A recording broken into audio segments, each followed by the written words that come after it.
Welcome to episode 27 of the Perspective Shift podcast. In this episode, we are going to talk about the small things and details and how they tie to the bigger things in our lives. This is a pretty straightforward concept, but we feel like it's really important to talk about because many people tend to neglect the small things that they have to do in their lives and they don't realize how they are connected to the bigger decisions that they have to make at some point. We really hope that you enjoyed this conversation and let's get right into it.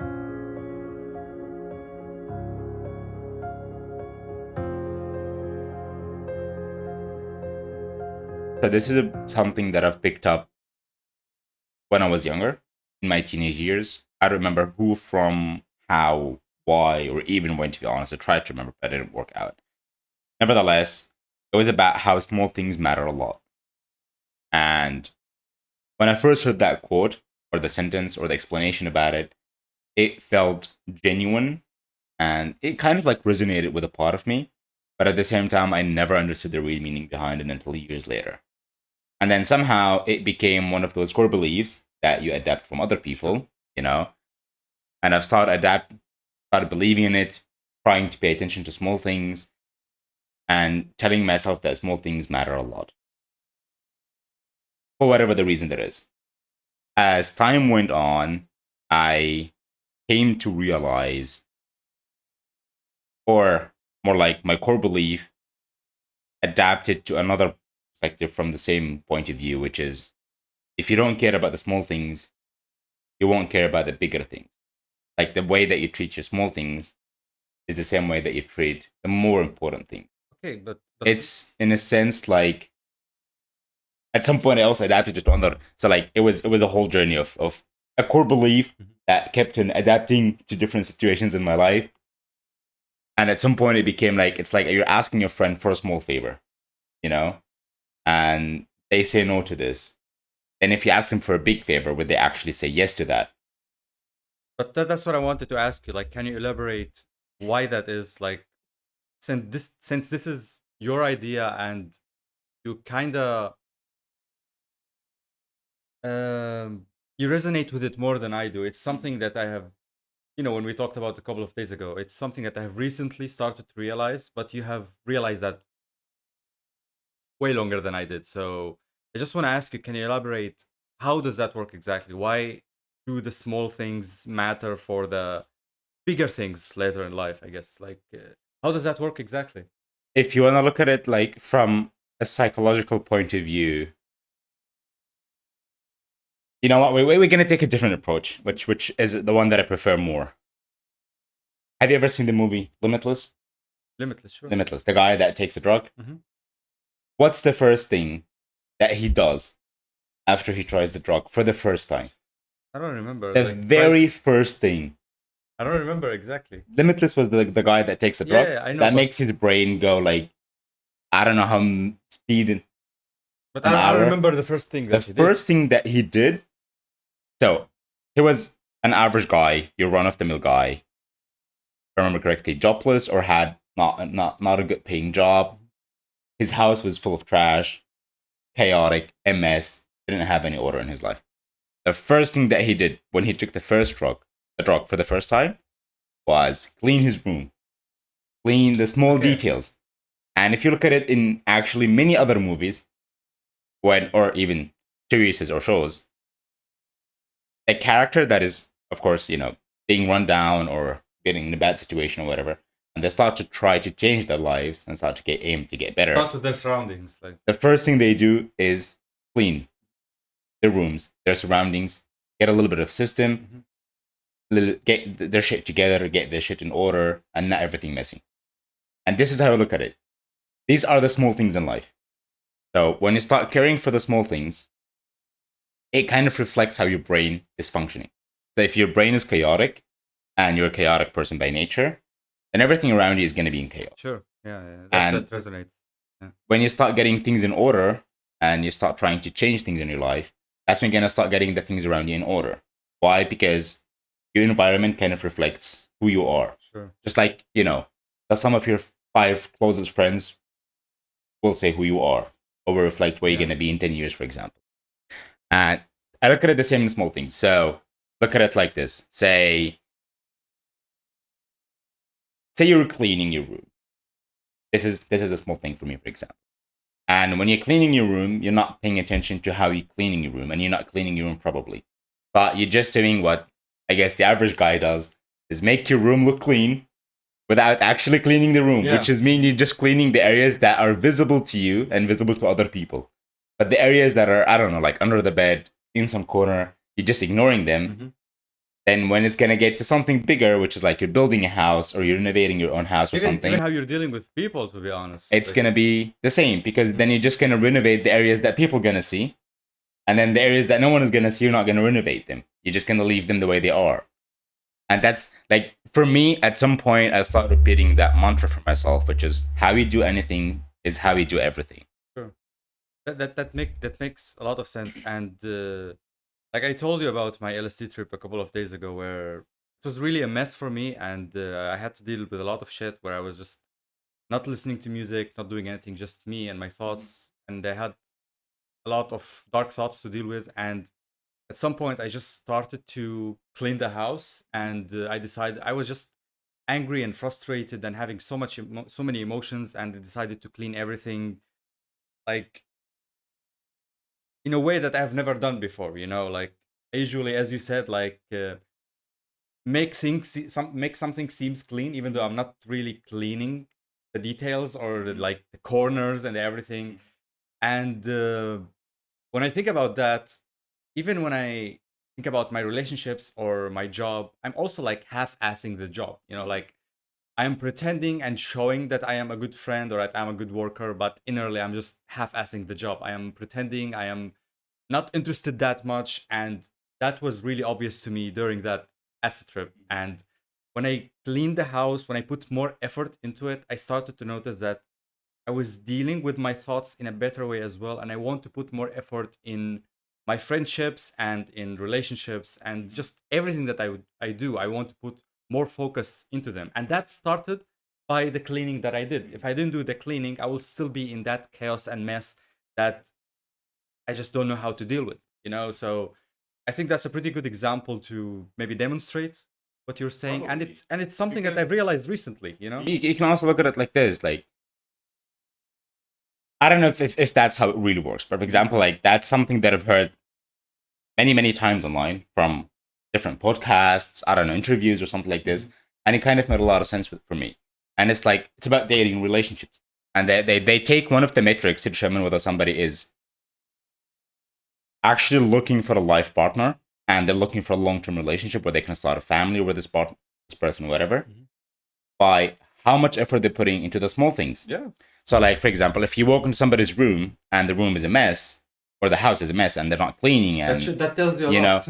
then you should instantly know, okay, like this guy is it, or this person or this girl, whatever, is actually a mess as well. He has a lot to deal with. He has a lot to deal with, because the mess around you gonna reflect the mess inside of your head. True. And the people would take this literally as a metric to determine whether this person that I'm going out on a date with is actually looking for a long term or not. Of course, now you can argue from the other side, which is, okay, they might be dealing with it right now or trying to work through it right now. I'm not denying that part, but it's still true. But it's still true, exactly. So, like, I've noticed this in myself as well. Like I said, when I first heard that for the first time and I started working toward it, I was kind of saying to myself, like, okay, I'm taking care of the small things, but I wasn't really taking care of a lot of the small things. I was taking care of some of the small things, but the majority of things were actually chaotic and messy in my life. And as I went on, and I was, like I said, this core belief that I've decided to keep in my life was changing and adapting to many situations. Right now, it's at the point where, like I said, this is the mantra that I repeat for myself a lot, which is, how we do anything is how we do everything. Yeah, that's like that's the level that I've reached in this aspect right now, and it's like, whatever I'm doing, regardless of how small it is, I'm gonna give it my attention, and I'm gonna try to do it for the most of my current abilities. just putting more effort. Exactly. So I know that there's a lot of things that I can do better. Anyone got a lot of things that they can do better. But like, at least when I'm doing something, I'm gonna try to do it for the most of my ability. Why? Because if I'm doing this to the stuff that don't matter, or that don't matter as much, or not high on the priority list, then I know that when it gets to the stuff that actually matter, I know that I'm gonna do this for the best of my ability. It's like you're stacking that proof, Yeah. that okay, Exactly, I'm exactly. living by my own words, and I'm actually doing my best whenever and wherever I can. So when things get rough or when things get serious, you know that okay, based on the data that I've collected so far, that everything that I've been doing so far I was trying my best, I was giving it my undivided attention. That when something else is gonna happen or something else happens or starts happening, I know based on my experience so far that I'm gonna be doing the same thing.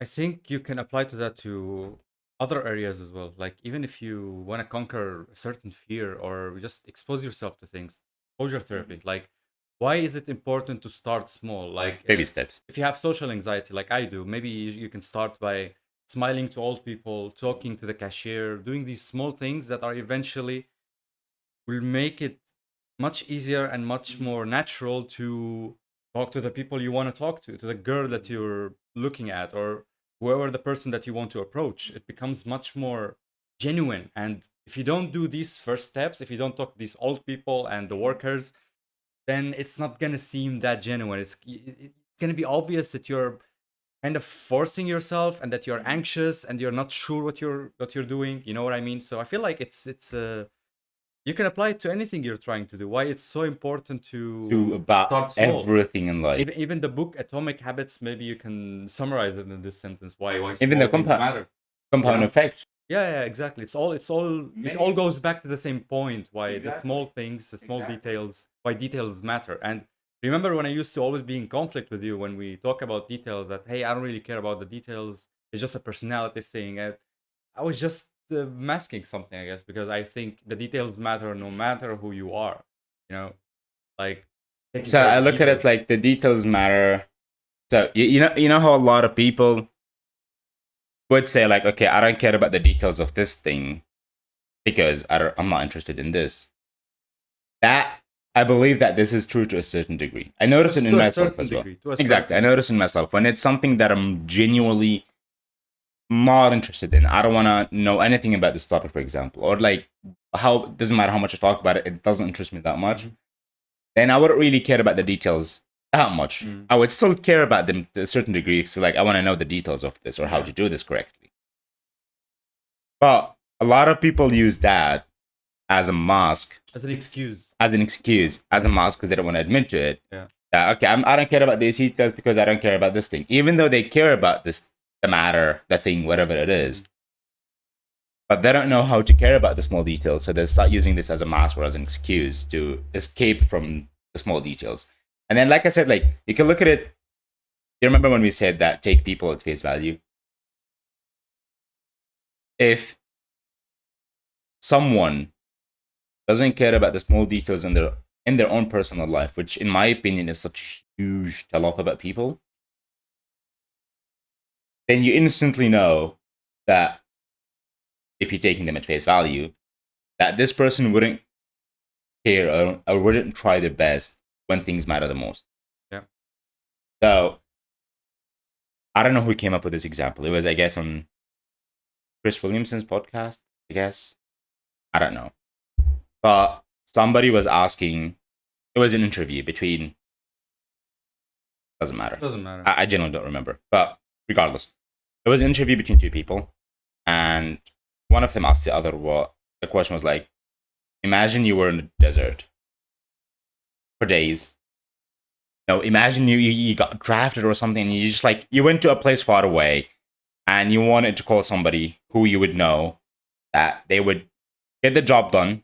If they don't, you will end up dying. Mm-hmm. And they have to pick you up. Or, I don't know, get a plane, fly there, go with a car, whatever. They have to pick you up within a certain amount of time. If they don't, you will die.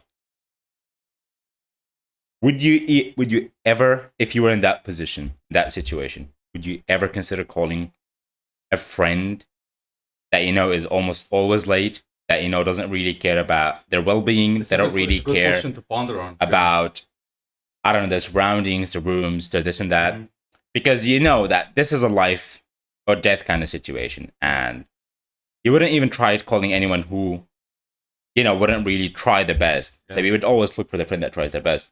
even though you don't know, they might actually give it their best when you call them. But based still, based on evidence. this, based on the data evidence. that you've gathered, Based on the evidence. exactly, based on the data that you've gathered from this person, that okay, they don't care about the small things in their lives, they don't care about being late or not, they don't care whether it's this or that. Then, if I call them, would they really care whether I'm alive or I'm dead?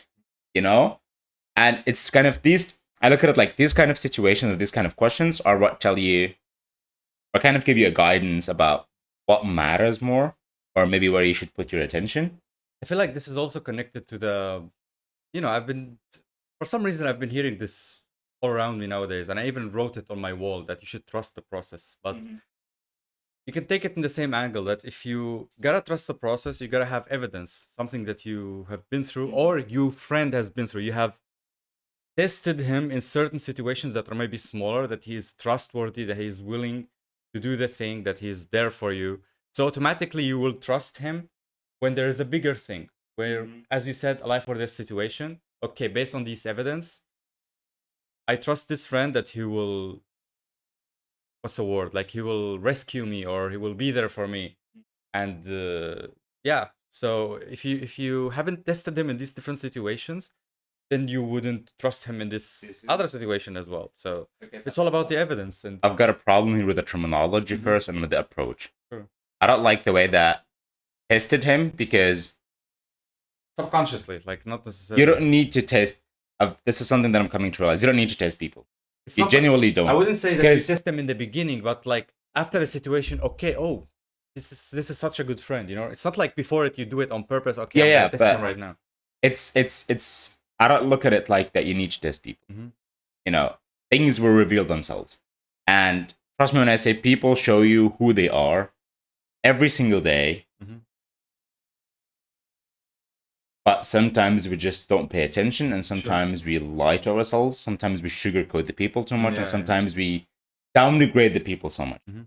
But when you kind of look at things objectively for the way they are, for how things are, or how this person is overall, you will already instantly know whether this person is someone that you would call in a dire situation or not. Sure. But going back to the main topic and getting a little bit of repetition in here,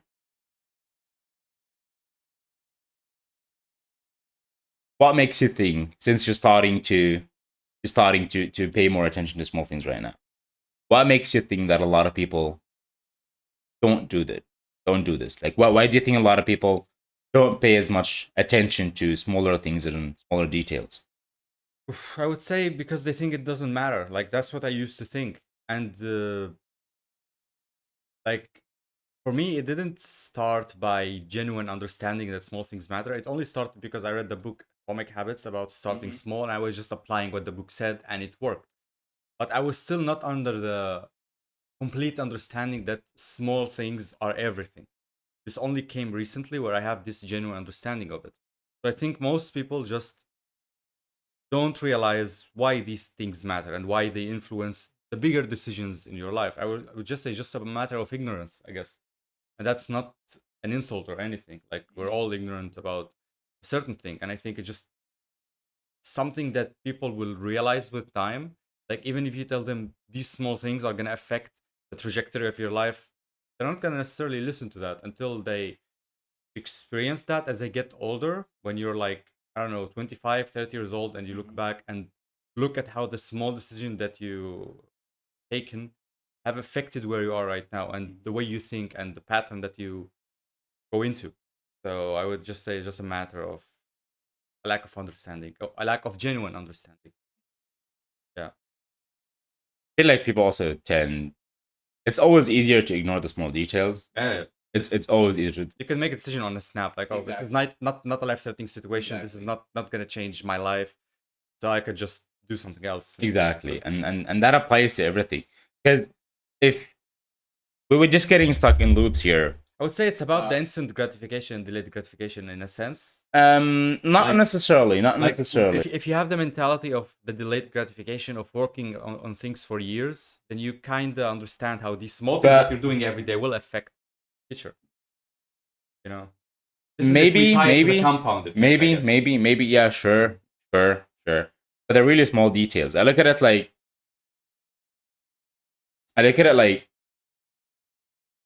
it's hard to explain, which is why I'm getting in the loop here. I'm missing the warps, the terminology, or maybe the best way to explain this. But once you start appreciating things more, and you start just being in the moment and not trying to escape from things and not trying to force things, or like give your attention somewhere else, and you just thought like, okay, this is what I'm doing, this is where my attention is going, and you kind of just like meditating, if you want, on the thing that you're doing. I guess that's when things start just like you just instantly, without even wanting to, start paying attention to small details, because your brain is not foggy, your brain is not rushing to the next thing that you want to do, and then you end up ignoring the small things because it's easier and faster this way. But once you start like, okay, right now, this is what I'm doing. Right now, I'm cooking, for example, or I don't know. Right now, I'm finishing this paper for work, or I'm finishing this paper for myself, and this is what you're doing. Then you start paying attention to the small details about how to get it done, instead of being like, okay, I just want to finish it fast so I can get to the next thing that I want to do. Sure, it's when you give things more time, then it's more time consuming, logically, obviously. But you will get better results in that. You'll get better results. You'll get better at handling more things in the future. You'll learn a lot more. It's also about being more in the moment, like you're being more present. We have also to realize that most things in life are uneventful. They are boring. They're boring. This is how you're gonna spend most of your life. These big decisions, these big parties, you're gonna celebrate the birthdays, meeting new people. The big decisions in your life, they don't happen too often. They happen. Maybe they're happening too often right now for you because you're still, I don't know, young, or you're seeking these things out. Even then, your most days, you're just. That would become your norm. You're spending them in the toilet. You're spending them eating. You're spending them cooking. These are all small things that we say that they are boring, but this is most of your life, and this is the moment that you're in. So when you put more effort in these small things and these, so you're basically more engaged with most of your lives, and that will lead to even better results in the big decisions when they come. Definitely. So that's just a different angle to look at it. It's just like we said, like how it reflects your brain, how you try to reflect how you're thinking. Mm-hmm. I feel like when you're just more engaged with things, when you're just more in the moment, and your brain is not racing, you instantly start paying more attention. You instantly start wanting to do things in a better way. And you'll automatically appreciate things more. Exactly. You're not just like jumping from like,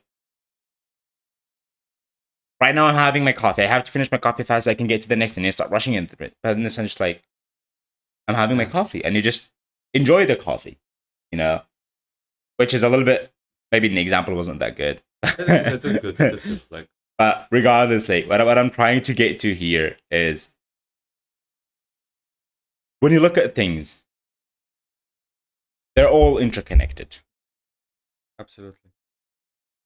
Whether you are being present, whether you are rushing things to get to the next thing, or whether you are paying attention to small details, and how all of that reflect who you are, whether it's for the short term or for the long term. Once things start, and it's part of the process. That's why when I say trust the process, that's what I mean. At some point, you're gonna start wanting to automatically, you want to just connect more things together. You want to just be more present, and you start seeking the boring things more, like you said, and things will just fall in. The pieces will just fall in their places at some point, somehow, in one way or another. Of course, it's going to require some effort from your side, but once they do, and you start seeing how small things actually matter, how being present matters so much, and how it all reflects in your brain, that's, I guess, when you get this aha click moment, But at the same time, if you're not willing to give this a shot once at least, your brain wouldn't comprehend what you're doing. And then, of course, it's going to take time to adapt to things. Not everything. Not only time. I think if you're stuck in this type of pattern where you're only just anticipating big things and looking for big things, and you're not appreciating the moment, blah, blah, blah, blah, blah, you need to get out of the loop that you're in by traveling somewhere, doing something new on your own risk, trying psychedelics, just doing something that is gonna take you out of this pattern that you're stuck in, so that you can analyze your brain on a deeper level, I guess, and start a new page. You know what I mean? Because if you're deep in the pattern that you're in, it's really hard to think in a different way or to be more self-aware in the moment, I guess. So you need to break it. You just need to get out of your bubble. Yeah, just do something new, like And go to a new city, whatever. Just having a new experience. This is really important. It builds more brain connections. This is really important. Brain, like, what was it called?